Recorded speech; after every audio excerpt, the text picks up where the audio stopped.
Les paramètres de Milankovitch. Rien que le nom, on a envie d'une petite animation pour bien comprendre. Pas de problème, je suis là pour ça. Depuis 2 millions d'années, la Terre alterne régulièrement entre périodes glaciaires et périodes interglaciaires. Eh bien, la compréhension de cette alternance, on la doit à l'un des plus importants savants du XXe siècle. Ah ok, compris, Milankovitch, c'est bien ça. Exact, Milutin Milankovitch. En fait, ces glaciations et déglaciations sont directement liées à l'ensoleillement de la Terre, à la chaleur qu'elle reçoit, si tu préfères. Eh bien, cette chaleur n'est pas constante et varie en fonction de 3 paramètres astronomiques que l'astronome serbe a découverts. D'où le nom paramètre de Milankovitch. Absolument. Le premier paramètre, c'est l'obliquité de la Terre. On le sait tous, la Terre tourne sur elle-même autour d'un axe incliné. Cette inclinaison est d'ailleurs responsable des saisons.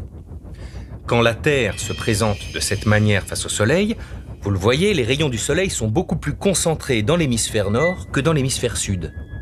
C'est l'été dans l'hémisphère nord et l'hiver dans l'hémisphère sud. 6 mois plus tard, c'est l'inverse.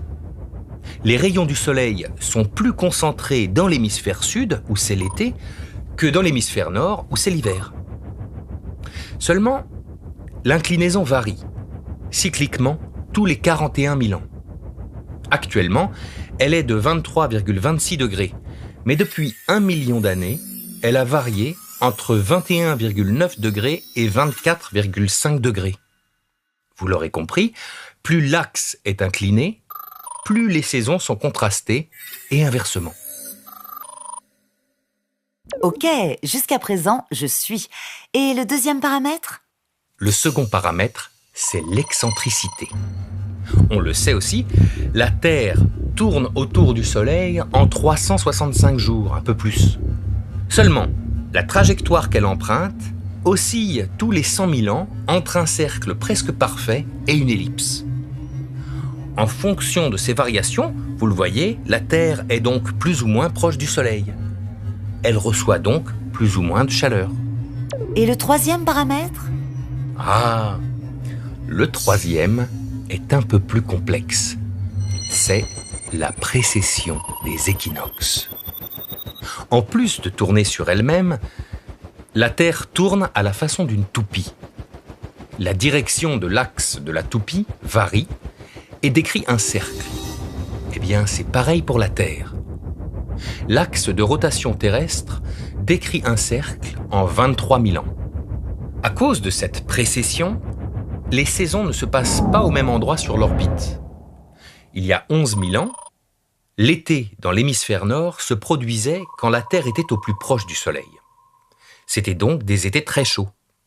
Avec la précession, il se passe désormais quand la Terre est au plus loin du Soleil.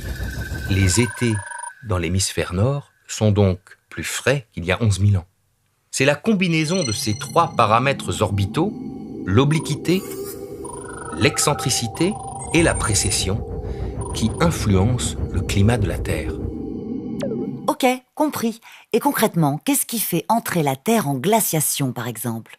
Si la Terre cumule, par exemple, un axe de rotation peu incliné, une orbite faiblement elliptique et avec des étés qui se produisent loin du Soleil, par exemple, des étés donc frais, la glace accumulée en hiver ne fondra pas pendant l'été.